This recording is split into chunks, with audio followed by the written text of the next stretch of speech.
जियाउर रहमान की रिपोर्ट के मुताबिक स्कॉटमैन फार्मा के ज़रिए तमाम हामला खवातीन और बच्चों में विटामिन डी की कमी और आगाही के हवाले से गुलाम मोहम्मद महर मेडिकल कॉलेज सक्खर में सेमिनार मुनक्किद किया गया, जिसमें स्कॉटमैन फार्मा के project manager Aamir Hussain, business unit manager Umar bin Mughal और सेल्स मैनेजर खान मोहम्मद ने स्कॉटमैन फार्मा की प्रोडक्ट सनी डी की खसूसियात से आगाह किया।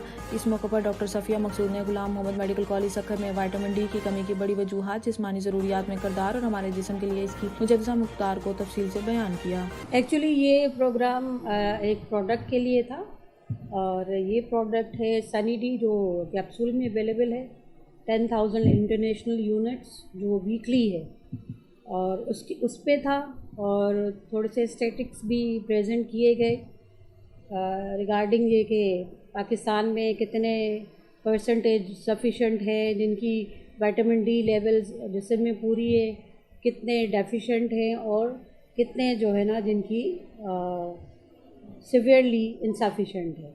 तो मेजॉरिटी देखा गया है कि more than 70% of the population वो इनसफिशेंट थी, तकरीबन 10 to 20 इनसफिशेंट डेफिशिएंट थी, बाकी बहुत कम 5 to 10% पॉपुलेशन है जिसमें विटामिन डी बिल्कुल ठीक है।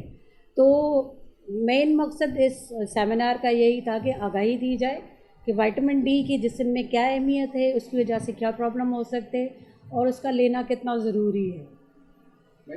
देखिए ये सिर्फ प्रेगनेंसी और उसके बाद का नहीं, क्योंकि माँ जो है वो तो समझे मल्टीटास्किंग है ना, वो घर के काम भी करती हैं, प्रेगनेंसी भी है, बच्चों को भी संभालती हैं, दूध भी पिलाती हैं, उसके बाद अपने एक बच्चे की देखभाल करती हैं, दूसरे बच्चों की भी करती हैं।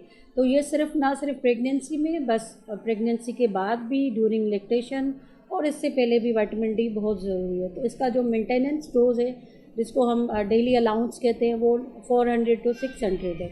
ये उन केसेस में जहाँ पे विटामिन डी सफिशेंट है और आप उसको मेंटेन कर रहे हैं। बाकी डेफिशिएंसी स्टेट में तो उसके डिफरेंट डोजेज है।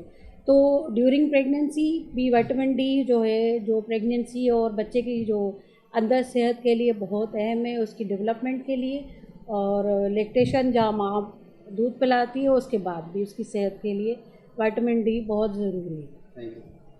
न्यूज़ स्टूडियो से फिल वक्त इतना ही। मज़ीद खबरों से बाखबर रहने के लिए देखते रहिए 11 न्यूज़ पाकिस्तान।